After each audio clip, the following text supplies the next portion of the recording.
Hey YouTube, it's Southern Prepper 1. I got a comment that I wanted to address. Sorry for the noise, metal roof. Soon I'll have that all insulated really thick and I will not hear that noise. But bear with me because it's probably going to keep raining for the rest of the day. This is important information I want to give you in the sense that, let me read you the question. I am not making fun of this guy. I don't want you to think I'm belittling you at all. I just want to address it. Matthew says, we have had insiders say this for decades. You expect me to shell out thousands of dollars on the off chance you are finally correct this time. Yeah, the world is really messed up right now, but it's a huge investment with no return when you prep and nothing happens. I'm not being a sheep because you are probably right. But for me, it's a gamble. I would start if I had extra, which I kind of do, but that requires me pulling from all my positions, and I do work for an electrical contractor, so I know it's getting bad. I met with some preppers that are great friends of mine, and one of them, I've only known for a few years, but the rest of the guys in the group have grown up with him. And he finally admitted now that he's a doomsday prepper. In the sense where before, I could tell when we get together that he wasn't a serious prepper because he really had nothing put back, nothing. But I think he came to the group because he liked the fellowship of like-minded guys. But finally, the last meeting, he says, boom, I am now a doomsday prepper. I'm preparing for a total collapse of society. So for him to say that is amazing. I'm glad he sees the light. But now he's playing catch-up. He knows he's playing catch-up. He knows his back's against the wall. Financially, it's costing him a lot more money to do what I've told people to do for a long time. But you have to take with what I say. I don't ask anyone to do something that I have not doing myself. If I preach it on Southern Prepper 1's channel, I am telling you what I'm doing. I don't think of anything that I ask people to do. Maybe investing in gold. I don't invest in gold because I don't have the money to. I invest in silver. So if you're financially able to and you could invest in gold, is now the time to invest in gold? Probably not. But let's talk about this guy. And what I have recommended to people is to get out of the cities. Get in the country. That is just good anyways. It's better for your children. You have more room to stretch your legs. You have more room to do different hobbies. Out in the country, you could have a horse or a pony. You could ride four-wheelers if you have a few acres of land. You could do a lot more. You could have your own shooting range. You could have a garden. You could, you know, maybe have a pond. The reason to get out of the city is cities are unhealthy. It's polluted. I mean, there's a huge difference between going to even a major city or going to a city near me that's a medium size. My air is cleaner out here than in the city. Hands down, you can't say it. There's less noise pollution. There's less stress. Trust me. If you live in an apartment building in a city and you got neighbors on both sides of you making noise at 2 o'clock in the morning, it's stressful.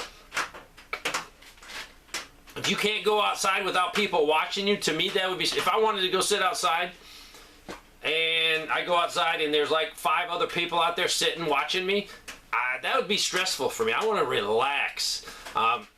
So, I'm not asking you to go out and buy 30-year supply of food and be at Mountain House or whatever you want to buy. I'm asking you to spend money on things you normally eat. Stock up. Let's go to the self-defense realm in firearms. I have stressed that. Buy ammo, buy ammo, buy ammo. I haven't wasted any money. My ammo is worth 4 times right now what it was when I bought it. Literally. Because I'm a cheapskate. I look for sales. I look for deals. So I've not wasted a cent. I've actually sold some ammo in a few ammo crises and made money. Let's look at, there's a million things. I've asked people to get a backup water supply. If the power goes out because of a storm, you have a backup water supply, you're good. It doesn't cost you anything to empty soda bottles, empty juice cans, or containers, anything. It doesn't cost you a penny. So I'm real confused on what's going to go to waste. Shelling out thousands of dollars. If people would have listened to me 5 years ago and bought things, It's extreme inflation right now. And that's what I was preparing for. Economic collapse. You can't go $31.5 trillion in debt and not think it's going to affect you. You can't print in the last couple of years 5, 7, whatever it was, $9 trillion, make it out of thin air, and not think it's going to affect the bottom line of everything you buy with a Federal Reserve note. So I don't want to make fun of this guy, but he's actually gambling with his life. If you got kids, you're really gambling with your life. And you sort of admit there is a problem. So I'm not asking you to spend a lot of money. I'm asking you, yeah, if you're starting now, you're catching up. You're going to spend more money than you should have. But go and buy 6 months' supply of food of what you normally eat. And if nothing happens, you're just going to eat it. You're going to rotate it through. Hopefully you might have a shotgun, a rifle in the corner. You know, you don't have to have the top-of-the-line AR-15. Go make sure you have sufficient rounds for that weapon.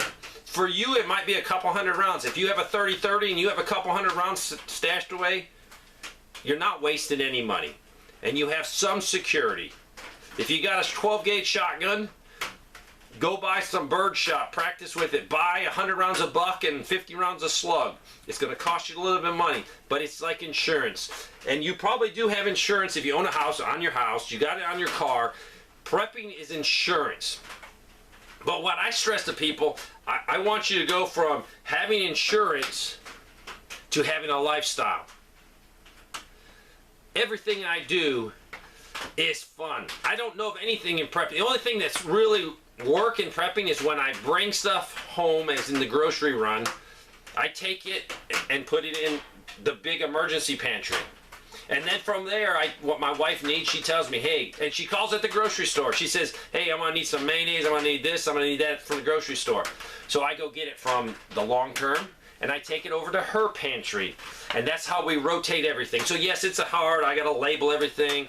But it's really nice to look at the file cabinets, open it up, and guess what?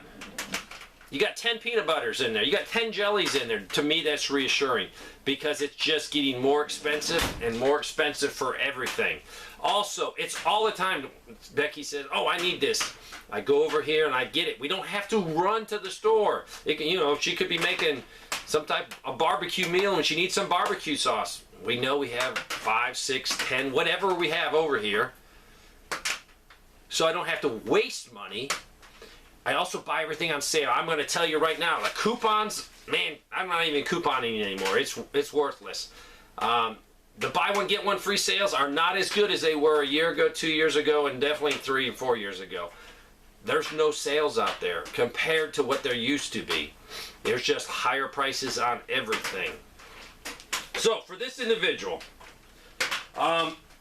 please do something. If you got children, you can prep without wasting a penny.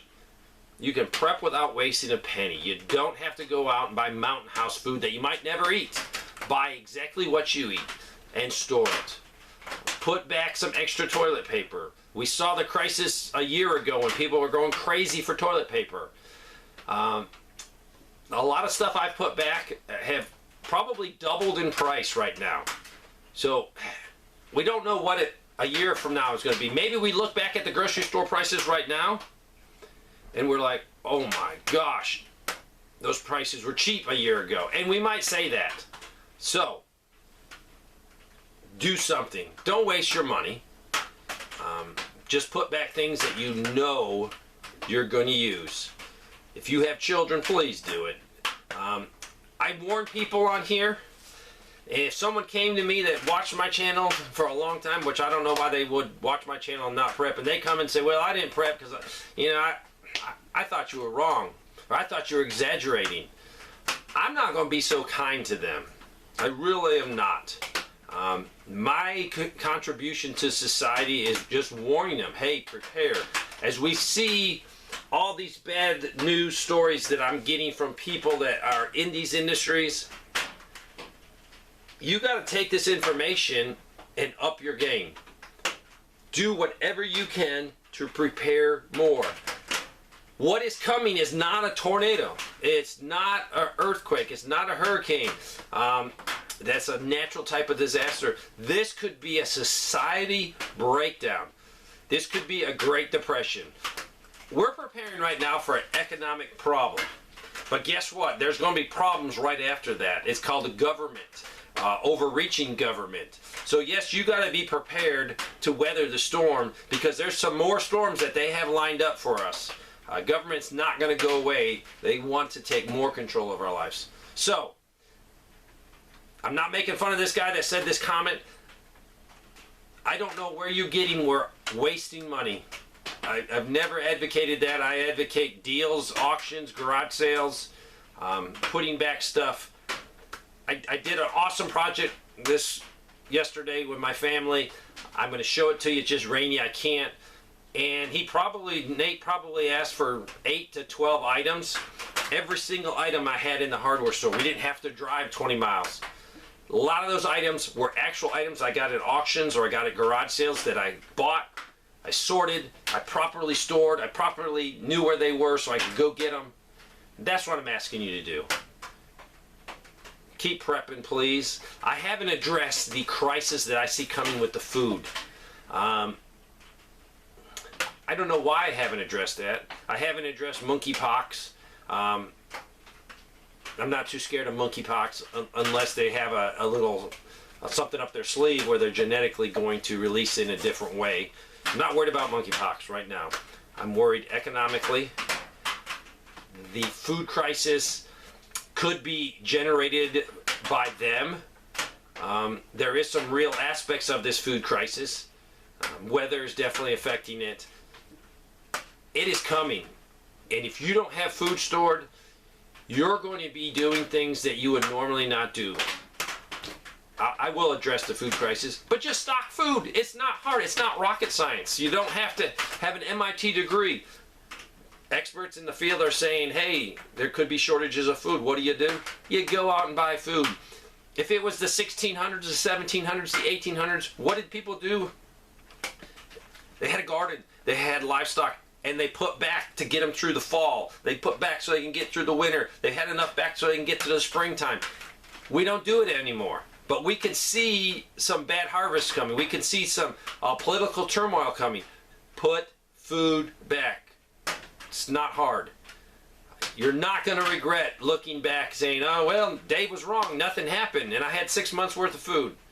Because I guarantee you that food is going to be much cheaper than a year from now. And if you don't need it because there's still food in the grocery store, just eat it and say, hey, I saved $500 because I'm a prepper. And I had the assurance or the peace that came with being prepared. So I don't have to be one of those people out there at the last second fighting, trying to throw food in your cart and get to the cash register. Because there might not be a cash register. There might be a financial problem. There could be a cyber attack. They might not be taking anything. There might not be a store to go buy food in. And then what are you going to do? You're going to do things that you would say, oh, I would never do that. You're going to rob. Some people will be willing to kill. There will be crime committed to feed and fill your belly. That's human nature. That's history. So just prepare now. Not rocket scientists. Go buy some tuna fish. Go buy some chicken. Plant a garden. I beat it to death. Prepare. Thanks for watching.